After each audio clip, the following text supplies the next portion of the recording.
तो good morning सभी मेरे प्यारे स्टूडेंट्स को एंड ट्रिपल के क्लासेस की तरफ से सभी को स्वागत है आज हमारे यूट्यूब चैनल पे।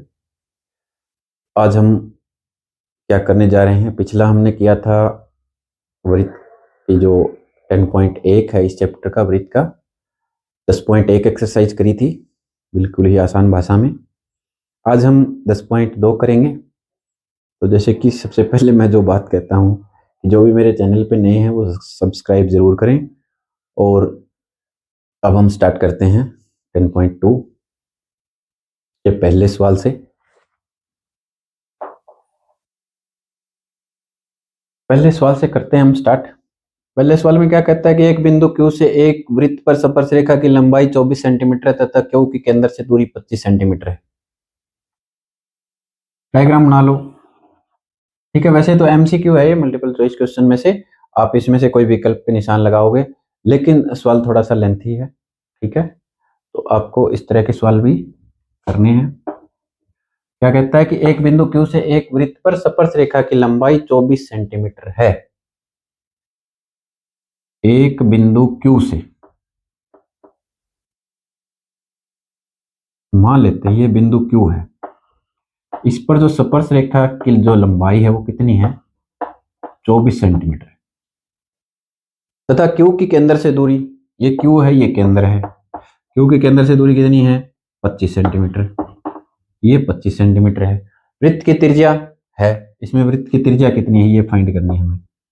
वृत्त की त्रिज्या ये हमें फाइंड करनी है, वृत्त की त्रिज्या की लंबाई कितनी है। ठीक है, तो ये हम आसानी से फाइंड कर सकते हैं, पाइथागोरस प्रमेय लगाएंगे इसमें। ठीक है, इसका नाम लिख लेते हैं, ये O है।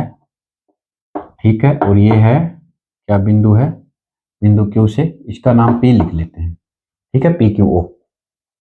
अब हम क्या करेंगे, देखो जैसे कि आप सभी को पता है कि त्रिज्या और स्पर्शरेखा के बीच क्या होता है, ये लंब बनाता है। ठीक है, तो OP लंब किस पे रहेगा, PQ पे। ठीक है, इसको हम लिखेंगे OP लंब अपॉन PQ। ठीक है, तो लंब ये हो गया, और लंब से जुड़ी हुई ये जो रेखा है, ये जो लाइन है, रेखाखंड है, ये क्या हो जाएगा, आधार हो जाएगा, ये कर्ण हो जाएगा। ठीक है, तो पाइथागोरस प्रमेय से हम क्या करेंगे, पाइथागोरस प्रमेय द्वारा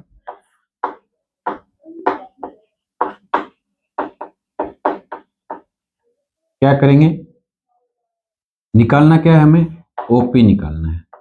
OP निकालना है तो क्या करेंगे, OQ जो बड़ी भुजा है, जो कर्ण है, कर्ण के स्क्वायर में से आधार या लंब जो भी है, इसे आधार मान लेते हैं, आधार का स्क्वायर घटा देंगे, PQ का स्क्वायर। तो OQ कितना है, OQ हमारा कितना है 25, और PQ कितना है 24। 25 का स्क्वायर जैसे सभी को पता है कितना होता है 625, और 24 का स्क्वायर 576 होता है।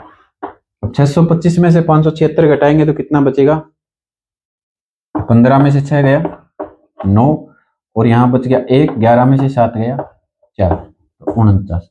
49 का वर्गमूल कितना हो जाएगा 7। तो ये हमारा ए ऑप्शन है, ये सही हो जाएगा कि 49 का वर्गमूल कितना हो जाएगा 7। तो इस तरह से ये जो सवाल है हम इस तरह से करेंगे पाइथागोरस प्रमेय से। ठीक है, तो प्यारे बच्चों हम दूसरा सवाल करते हैं। दूसरे सवाल में क्या है कि आकृति में यदि TP और TQ, देखो TP और TQ के अंदर O वाले किसी वृत्त पर दो स्पर्श रेखाएं इस प्रकार है कि POQ 110 डिग्री है। POQ ये जो एंगल है, ये जो कोण है, ये 110 डिग्री है। तो PTQ ये एंगल हमें बताना है कितने का है, और विकल्प हमारे सामने है, ये एंगल हमें बताना है। ठीक है, तो हम बता तो देखो आसानी से देंगे, लेकिन यदि ये सवाल आ जाए तो MCQ आ गया, यदि ये सवाल आ जाए तो कैसे सोल्व करेंगे। देखो बता तो आसानी से देंगे कि स्पर्श रेखा है, ये कोण कितने का बनेगा 90 डिग्री का, ये कोण कितने का बनेगा, देखो स्पर्श रेखा है ये, तो ये कोण कितने का बनेगा 90 डिग्री का।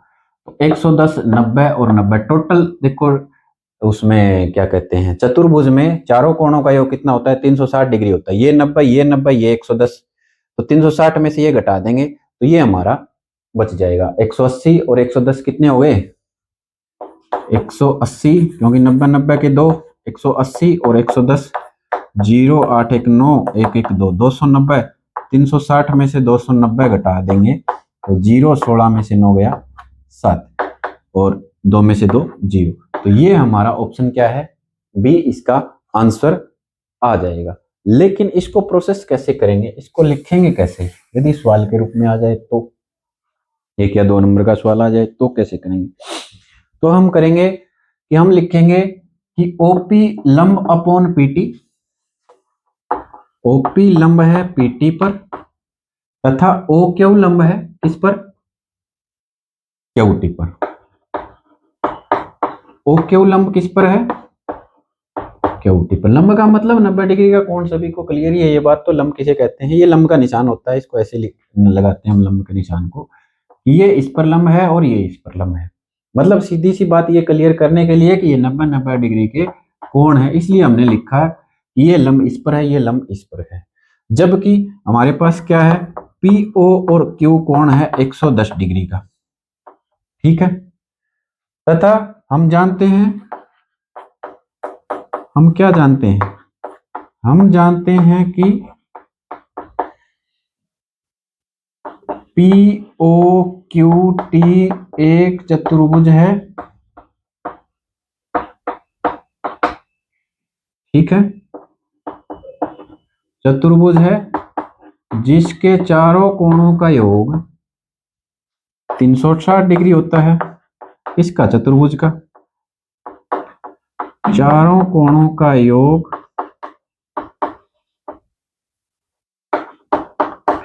कितना होता है? 360 डिग्री होता है, ठीक है। ये 360 डिग्री है तो चारों कोणों को जोड़ के 360 लिख दो बराबर में, जो रह गया उसका आंसर हमारे पास आ जाएगा, ठीक है। अब इनके नाम लिखो। जैसे पी ओ क्यू तो हमें दे ही रखा है, पी ओ क्यू प्लस में इसको हम लिख देते हैं t p o, angle t p o, plus में इसको लिख देते हैं t q o, t q o या ओ क्यू टी कुछ भी लिख लो, ठीक है।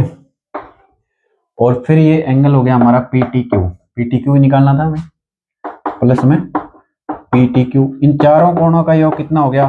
360 डिग्री।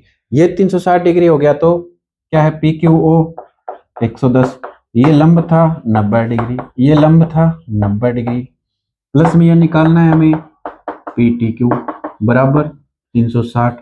तो पी टी क्यू एंगल कितना आ जाएगा हमारा?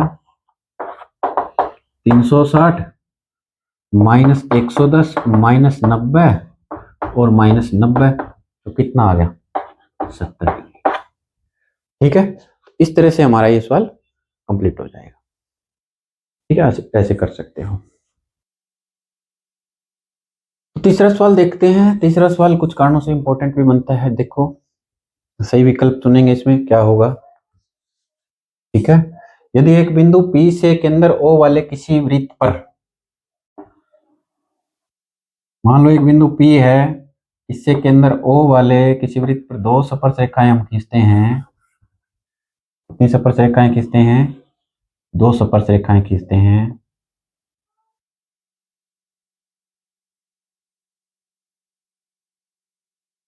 इस तरह से हमने दो स्पर्श रेखाएं खींच ली किसी बिंदु P से, पी ए और पी बी, इसका नाम पी ए हो गया, इसका नाम पी बी हो गया।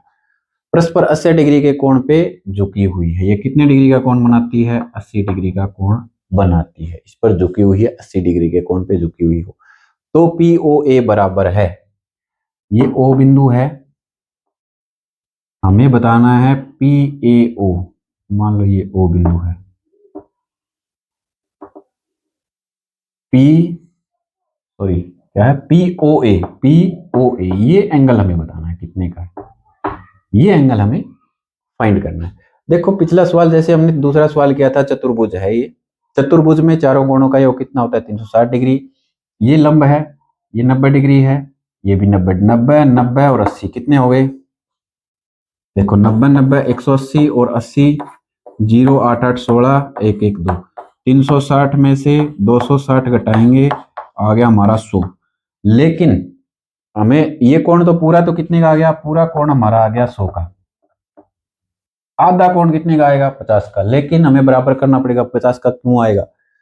फिर हम क्या करेंगे, इन दोनों त्रिभुजों को लेके इनको कॉन्ग्रुएंट प्रूव करेंगे, कॉन्ग्रुएंट प्रूव करके फिर ये कोण और ये एंगल जो हमारा है दोनों एंगल बराबर सिद्ध करेंगे, बराबर सिद्ध करके फिर इनको आधा आधा करके फिर बताएंगे कि इसका उत्तर जो हमारा है 50 डिग्री आएगा। ठीक है, तो अब हम प्रोसेस करते हैं।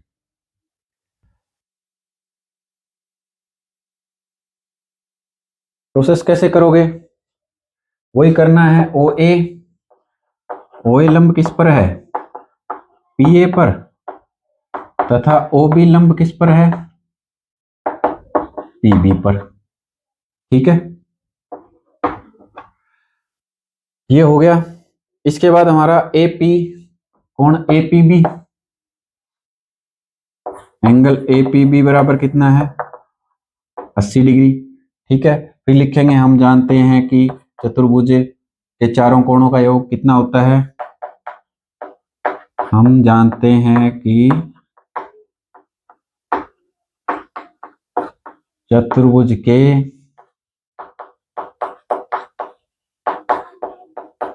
चारों कोणों का योग कितना होता है 360 डिग्री होता है। ठीक है, अब चारों कोण कौन कौन से, ए पी बी, कोण ए पी बी प्लस कोण P A O, P A O plus कोण P B O, P B O plus कोण ए ओ बी, कितने के हो जाएंगे चारों कोण 360 डिग्री के। ये हमें पता है 80 का है, ये हमें पता है 90 का है, ये 90 का है, ये हमें पता नहीं कितने का है। तो ये कितने के हो गए 360 डिग्री के सारे, ए ओ बी हमारा आ जाएगा 360 में से सारे माइनस कर दोगे इस साइड लाके, ये आ जाएगा हमारा 100 डिग्री का। ठीक है, मतलब ये पूरा एंगल हमारा कितने का आ गया 100 का। ठीक है, अब हमें प्रूव क्या करना है, पी ओ ए, पी ओ ए कितने का आएगा, पी ओ ए कितने का आएगा, तो हम लिखेंगे दो त्रिभुज बनती है, एक त्रिभुज ये, दूसरे त्रिभुज ये, पी ओ ए, त्रिभुज पी ओ ए तथा त्रिभुज पी ओ बी में, पी ओ बी में, इनमें क्या करेंगे, इन दोनों को कॉन्ग्रुएंट, देखो पी ओ लाइन है दोनों में उभयनिष्ठ है, पी ओ बराबर पी ओ उभयनिष्ठ है, लिख देंगे उभयनिष्ठ। ठीक है, फिर क्या करेंगे, ये एंगल और ये एंगल इक्वल, यानी P A O, angle P A O और इक्वल है angle P B O, P B O both 90 degree, दोनों 90 डिग्री के हैं। ठीक है, तो साइड एंगल और ये दोनों साइड देखो पी ए और पी बी, पी और पी बी क्या स्पर्श रेखाएं हैं, और स्पर्श रेखाएं एक ही बिंदु से खींची गई स्पर्श रेखाएं क्या होती है, बराबर होती है। पी बी बराबर पी ए लिख दो, एक ही बिंदु से खींची गई स्पर्श रेखाएं बराबर होती है, खींची गई स्पर्श रेखाएं बराबर होती है। ठीक है, तो पी बी बराबर क्या आ गया पी ए। अब साइड एंगल और साइड, साइड एंगल साइड से क्या हो जाएगा, साइड एंगल साइड से क्या हो जाएगा, ये दोनों कौन सी पी ओ ए, ट्राइंगल पी ओ ए और कॉन्ग्रुएंट होगी ट्राइंगल पी ओ बी के। ठीक है, लिख देंगे CPCT rule, CPCT by CPCT या सीपीसीटी से।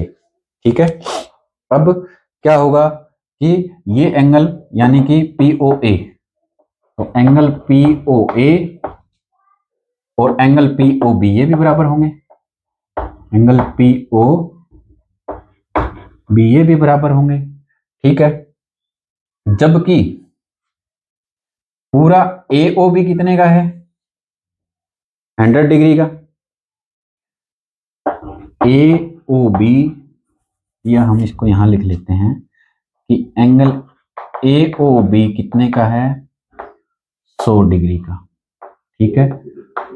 और दोनों का जोड़ है POA और POB का जोड़ है 100 डिग्री। अब इन दोनों में से एक को या तो POB लिख लो या POA लिख लो। मान लेते हैं हम इसको, हम POA निकालना है तो POA लिख लो, इसको POA और इसको POA लिख लिया। POA और POA मिलके कितने हो गए?